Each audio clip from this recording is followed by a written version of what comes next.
Sir ఈవీఎంల పైన ఎప్పటినుంచో కూడా భిన్నాభిప్రాయాలు అయితే వ్యక్తమవుతూ వస్తున్నాయి. అంటే గెలిచిన పార్టీ ఏమో ఈవీఎంలకు మద్దతు తెలపడం, ఓడిన పార్టీలేమో లేదు ఈవీఎంలు ట్యాంపరింగ్ జరగడం ఇలాంటివన్నీ కూడా చేస్తున్నారు. వీటి వల్ల నష్టం ఉందని చెప్పడం ఇవన్నీ కూడా చూసాం. అయితే ఇప్పుడు ఎలన్ మస్క్ ప్రముఖ బిజినెస్ మ్యాన్ ఈవీఎంల పైన ఒక ట్వీట్ చేశారు.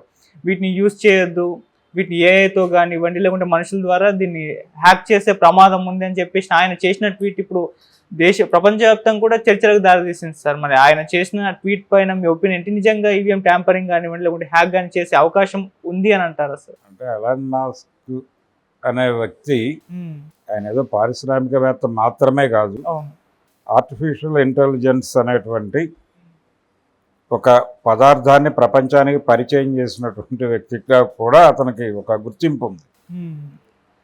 అంటే తద్వారా దేన్నైనా హ్యాక్ చేయవచ్చు అనేదే ఆయన ప్రోగ్రాం, ఆయన వ్యాపారమే అది. సో ఆయన ఆ కాంటెక్స్ట్లో ఇది సాధ్యమే అనేది చెప్పాడు. అయితే దీని మీద ఒక టెక్నాలజీ తెలిసినటువంటి వ్యక్తి ఇంటర్నెట్తో అనుసంధానం లేకుండా ఎలా సాధ్యం అవుతుంది? ఇంటర్నెట్తో అనుసంధానమైనటువంటి ఈవీఎంలు కొన్ని చోట్ల వాడుతున్నారు, అక్కడ సాధ్యం అవ్వచ్చు కానీ ఇండియాలో సాధ్యం కాదు. ఇండియాలో ఇంటర్నెట్తో సంబంధం లేనటువంటి ఈవీఎంలే వాడుతున్నారు. కాబట్టి ఇంటర్నెట్ యాక్సెస్ లేనటువంటి ఈవీఎంని ట్యాంపర్ చేయటం సాధ్యం కాదు అని ఒక పెద్ద మనిషిని పట్టుకొచ్చి ఆయనతో మాట్లాడించారు. ఏది ఎలన్ మస్క్ చేసినటువంటి విమర్శ మీద దాడి చేయటానికి బీజేపీ సీరియస్గానే పట్టించుకుని ఒక టెక్నికల్ మ్యాన్ని తీసుకొచ్చి మాట్లాడించారు. అయితే ఈ అభిప్రాయం నిజానికి చాలా కాలంగా ఉంది. ఇది దేంతోనూ అనుసంధానం లేదు కదా, అది సపరేట్ ఎంటిటీగా ఉంది కాబట్టి ఎలా సాధ్యం అవుతుంది అని. రాహుల్ గాంధీ గారు ఇది బ్లాక్ బాక్స్ లాంటిది అని మాట్లాడాడు. అది ఇంకెవరికి దానిలోకి ప్రవేశించడం సాధ్యం కాదు, కానీ ఆ డిజైనర్ ఎంటర్ కావచ్చు అని. ఇదే మాట ఆ మధ్య ఒక రాజకీయాల్లో ఉన్నటువంటి ఒక ఐపీఎస్ ఆఫీసర్ లక్ష్మీనారాయణ గారు, జై భారత్ పార్టీ నాయకుడు, వారు కూడా మాట్లాడారు. ఇది నెట్తో అనుసంధానం లేదు అన్నంత మాత్రాన ట్యాంపరింగ్కి అవకాశం లేదు అనుకోవడం భ్రమ అన్నాడు ఆయన. అని కీ ద్వారా ఎవరైతే దాన్ని ప్రోగ్రామింగ్ చేస్తారో వాళ్ళే కీ ద్వారా దీన్ని ఆపరేట్ చేసి మేనేజ్ చేయవచ్చు, ట్యాంపర్ చేయవచ్చు అని చెప్పాడు స్పష్టంగా. ఇది ఆయన ఇచ్చినటువంటి ఈవీఎంలకు సంబంధించి ఆయన మాట్లాడిన వీడియోలు ఉన్నాయి యూట్యూబ్లో. రెండోది ఎలన్ మస్క్ ఇంకొక ఎండ్కెళ్ళి కూడా మాట్లాడాడు. అదేంటంటే మానవ మేధని అదుపులోకి తీసుకుని వాళ్ళు ఏ పార్టీకి ఓటు వేయాలో కూడా డిజైన్ చేయటానికి ఛాన్స్ ఉంది అని మాట్లాడుతున్నాడు. కృత్రిమ మేధ అంటున్నాం మనం దాన్ని, ఆర్టిఫిషియల్ ఇంటెలిజెన్స్. ఈ కృత్రిమ మేధ అనే దాని ద్వారా అవతల వాళ్ళు ఏ పార్టీకి ఓటు వేయాలో కూడా డిజైన్ చేయవచ్చు, దేన్నైనా డిజైన్ చేయవచ్చు అనేది మనకి రామాయణ కాలం నుంచి ఉన్న వ్యవహారమే. అయితే సైకలాజికల్ గేమ్ అది, ఒక సైకలాజికల్ గేమ్ ఆడుతుంది. ఏ గ్రూప్ అయినా ఏ పార్టీ అయినా ఎవరైనా ఆ గేమ్లో ఉంటారు. అది యంత్రంతో చేస్తారా యంత్రరహితంగా చేస్తారా అనేది వేరే గొడవ. ఇప్పుడు ఇంటర్నెట్ యుగంలో ఉన్నాం మనం. నేను ఎందుకు రామాయణంతో పోల్చానంటే, నిజానికి మొన్న ఏపీలో తెలుగుదేశం కూటమి గెలుపు రామాయణ గెలిపే దాదాపుగా. అంటే విస్పరింగ్ క్యాంపెయిన్ చాలా బలంగా చేశాడు చంద్రబాబు నాయుడు. జగన్ దుర్మార్గుడు, జగన్ విలను, జగన్ దుర్మార్గుడు, జగన్ కోటేయకండి, జగన్ విముక్త ఆంధ్రప్రదేశ్ కోరుకోవాలి, జగన్ చేతుల్లో జనమందరూ నానా కష్టాలు పడ్డారు. ఇలా ఆయన ఒక రకంగా చెవి కింద జోరీలాగా జనాల్లోకి ఇంజెక్ట్ చేసి ఒక రకంగా ఓటర్లను హిప్నోటైజ్ చేసే లెవెల్కి వెళ్ళింది. అది సింథటిక్ టెలిపతి అని ఒక పదం ఉంది. ఆ సింథటిక్ టెలిపతి ప్రయోగించే లెవెల్కి తీసుకెళ్ళాడు చంద్రబాబు నాయుడు గారు తన ప్రచార వ్యూహంతో. జగన్మోహన్ రెడ్డిని రెడిక్యూల్ చేస్తూ దాదాపు కొన్ని వేల వీడియోలు వాళ్ళు ఇంటర్నెట్ ప్లాట్ఫామ్స్ మీద పంప్ చేశారు. అంటే పొలిటికల్ క్రిటిసిజం కాదు, రెడిక్యూల్ చేయటమే. రెడిక్యూల్ చేస్తూ కొన్ని వేల వీడియోలు చేశారు, చేసి విపరీతంగా పంపు చేశారు సోషల్ మీడియాలో. దాని ప్రభావం ఖచ్చితంగా ఉంటుంది కదా చూసేవాడి మీద. వాడు వివరంలోకి వెళ్ళడు, అక్కడ వరకు విషయం వాడికి క్యారీ ఫార్వర్డ్ అవుతుంది. ఇలా మేధని కంట్రోల్ చేయటం అనేది రామాయణం స్టైల్. రామాయణంలో కూడా మాయసీత సీతమాయ అని ఒక గందరగోళం ఉంది, ఓ చర్చ. అంటే రావణుడు సీతాపహరణం చేయటం వల్లనే రాముడు వెళ్ళి ఆయన్ని హతమార్చాడు. ఒక కాజు కోసం, ఒక మంచి కారణం కోసం మాత్రమే రావణ వధ జరిగింది తప్ప వేరే అభిప్రాయం లేదు ఆయనకి అనేది ఎస్టాబ్లిష్ చేయటం కోసం దాన్ని విపరీతంగా ప్రచారం చేశారు. ఆ విపరీతంగా ప్రచారం చేయటం అనేది అక్కడి నుంచి మొదలై ప్రతి సందర్భంలోనూ చంపదలుచుకున్నవాడిని, అంటే చంపదలుచుకున్నవాడిని వాడు పరమ దుర్మార్గుడు, లోకకంటకుడు అని ప్రచారం చేయాలి. లోకకంటకుడు అనే ట్యాగ్ లైన్ కింద వాడిని ట్యాగ్ చేసేస్తే తర్వాత చంపేస్తే ప్రపంచం పెద్దగా పట్టించుకోదు అనే సిద్ధాంతాన్ని ఫాలో అవుతూనే చంద్రబాబు నాయుడు గారు జగనాసురుడు ఇలాంటి పదాలన్నీ కాయిన్ చేశాడు. అంతకుముందు నారాసురుడు అనే పదాన్ని వాళ్ళు డిజైన్ చేశారు. వైసీపీ వాళ్ళు కూడా ఈ తాంత్రిక ప్రచారంలో వాళ్ళు కూడా కొంత జ్ఞానం ఉంది వాళ్ళకు కూడా. వాళ్ళు కూడా ఆ ప్రయత్నం చేశారు కానీ వర్కౌట్ అవ్వలేదు అది. అలాగే ఈ ఈవీఎంలు ట్యాంపరింగ్కి సంబంధించి గత ఎన్నికల అంటే 2019 ఎన్నికల ఫలితాల ప్రకటన అనంతరం జగన్మోహన్ రెడ్డి గారు మాట్లాడినటువంటి వీడియో ఇప్పుడు వైరల్గా మారింది. ఆయన అంటే తాను గెలిస్తే గెలుపు, మేం గెలిస్తే ఈవీఎంలా అన్నాడు జగన్మోహన్ రెడ్డి చాలా స్పష్టంగా, చంద్రబాబును టార్గెట్ చేస్తూ. ఇప్పుడు అదే పరిస్థితి. ఇప్పుడు జగన్మోహన్ రెడ్డి డైలాగ్ అదే.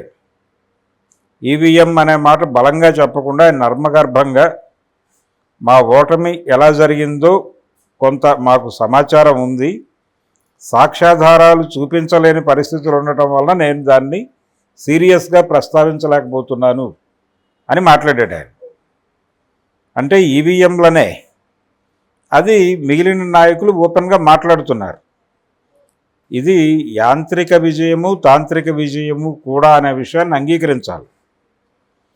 ఈ డిజైనింగ్ అలా జరిగింది కాబట్టి ఆ డిజైనింగ్లో భాగంగా వచ్చినటువంటి గెలుపుని తాను అనుభవిస్తున్నాను కాబట్టి చంద్రబాబు నాయుడు ఎన్డీఏకి వ్యతిరేకమైన నిర్ణయం తీసుకోలేకపోయాడు.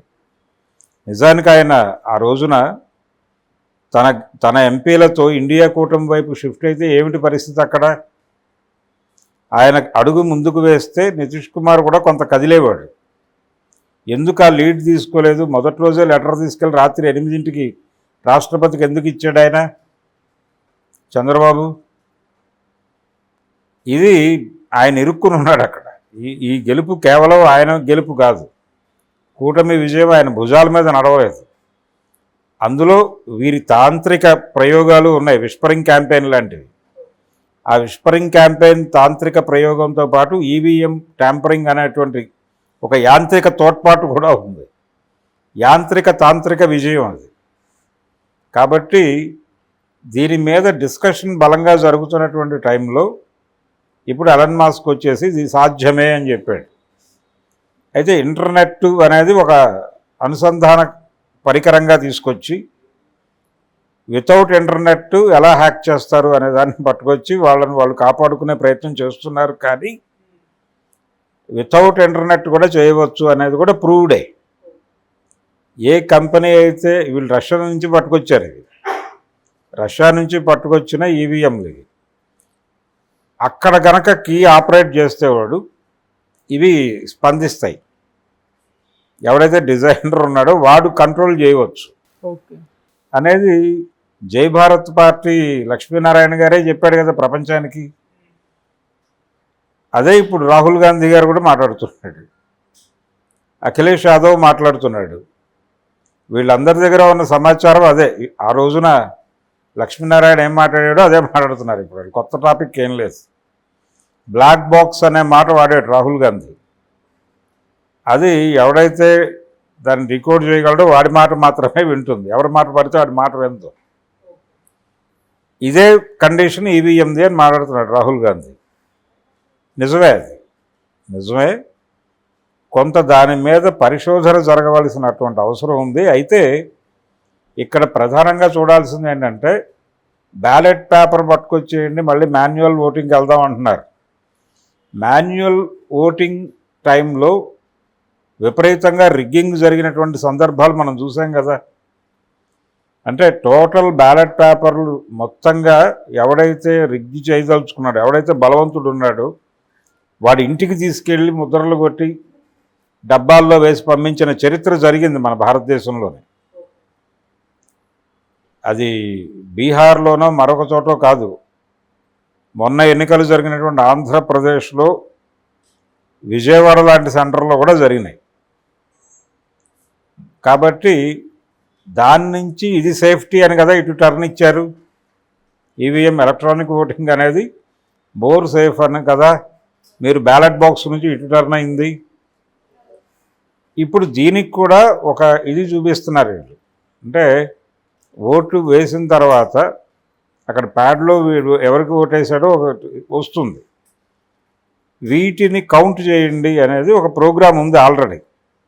అయితే వీళ్ళు ఏం చేస్తున్నారంటే ఒక 2-3 ఈవీఎంలు అలా కౌంట్ చేసి ఓకే అనుకున్న తర్వాత మిగిలింది ప్రాసెస్లో వెళ్ళిపోతున్నారు. అలా కాకుండా టోటల్గా ప్రతి బాక్స్కి చెక్ చేయాలి అనే నిబంధన పెట్టుకోవచ్చు. అలా కాకుండా మళ్ళీ బ్యాలెట్ బాక్స్కి మళ్ళీ మనం బ్యాలెట్ కాగితానికి వెళ్ళిపోదాం అంటే అది సురక్షితం కాదనే కదా ఇటు వచ్చింది. అది ఇంకా మోర్ ఈజీ దీంతో పోలిస్తే. ఇదేదో రష్యన్ కంపెనీతో డీల్ మాట్లాడుకుని వాడక్కడి నుంచి కీ ఆపరేట్ చేసి ఇంత గందరగోళం లేదు అక్కడ. చాలా ఈజీగా బ్యాలెట్ పేపర్లు పట్టుకెళ్ళిపోయి ఇంట్లో కూర్చుని గుద్దేసి తీసుకెళ్ళి వేసేసి ఓటరులారా మీ ఓట్లన్నీ పోలైపోయినవి, మీరు ఇళ్ళకి వెళ్ళిపోవచ్చు అని చెప్పిన సందర్భాలు ఉన్నాయి. అంటే భారత ప్రజాస్వామ్యం ఆ లెవెల్కి వెళ్ళిపోయి చాలా కాలం అయిపోయింది. అందులో భాగంగా ఏది సేఫ్ కాదు అనేది ప్రపంచం అర్థం చేసుకోవాలి. ఏది సేఫ్ కాదు. హ్యాకింగ్ అనేది ఎక్కడైనా సాధ్యమే. అంటే ఈ యాంగిల్లో తను మాట్లాడాడు. ఓకే, ఈ కోణంలో హ్యాకింగ్ అనేది ఎక్కడైనా సాధ్యమే, ఎలాగైనా సాధ్యమే అనేది తను ఆల్రెడీ ఆ ప్రోగ్రాంలో ఉన్నాడు కాబట్టి అతను చెప్పగలిగాడు. చెప్పగలగడానికి అతనికి ఒక ప్రాతిపదిక ఉంది. ఆ ప్రాతిపదిక నేపథ్యంలో చెప్పిన మాటల్ని కొంచెం సీరియస్గా పట్టించుకుని అదేదో రెడిక్యూల్ చేయడానికి ప్రయత్నాలు చేస్తున్నారు వీళ్ళు. అది మానేసి, అపహాస్యం చేయటం మానేసి సీరియస్గా పట్టించుకుని దాని మీద ఒక చర్చ జరిపి దాన్ని ఇంతకంటే బెటర్గా ఎలా డిజైన్ చేయగలం అనే దిశగా వెళ్ళాలి తప్ప ఇప్పుడు రాహుల్ గాంధీ గారు కోరినట్టు లేకపోతే అఖిలేష్ యాదవ్ చెప్పినట్టుగా మళ్ళీ కాగితాల్లోకి వెళదామంటే అది అంత సేఫ్ ఏం కాదు. అది సేఫ్ కాదు, ఇది సేఫ్ కాదు అనేది అర్థమైంది. అంటే మన బ్రెయిన్ సెట్లోనే ఒక ప్రాబ్లం ఉంది. మనం ఏదో పద్ధతిలో గెలుపు ప్రధానం అనుకున్నప్పుడు ఏదో పద్ధతిలో గెలవచ్చు అనేది ప్రజలని నిరాదరించేటువంటి ఆలోచనతో ప్రారంభం అవుతుంది. అది ప్రజాభిప్రాయాన్ని మనం ట్యాంపర్ చేస్తున్నాము అనే కనీస జ్ఞానము ఇంగితము ఉంటే వాడు చేయడు ఆ పని. ప్రజాభిప్రాయాన్ని ట్యాంపర్ చేయటమే రాజకీయం అనుకున్నవాడు చేస్తాడు. ఆ ప్రమాదం ఎప్పుడైనా ఉంటుంది. ఎలన్ మస్క్ కామెంట్ని సీరియస్గా పట్టించుకుని దాని మీద ఒక ఖచ్చితమైనటువంటి నిర్ణయాలు తీసుకోవాలి తప్ప బీజేపీ ప్రస్తుతం రెడిక్యూల్ చేసే ప్రయత్నం చేస్తుంది, అది ఆపాలి. అలాగే కాంగ్రెస్ పార్టీ వెనక్కి వెళ్దామని చెప్తోంది, అది తప్పే. వెనక్కి వెళ్ళటము తప్పే, రెడిక్యూల్ చేయటము తప్పే. విమర్శని స్వీకరించి దాన్ని ఎలా హ్యాండిల్ చేయాలి, ఆ సమస్యను ఎలా పరిష్కరించాలనే దిశగా నిర్ణయం తీసుకోవాల్సిన అవసరం ఉంది. నిర్ణయం తీసుకోమని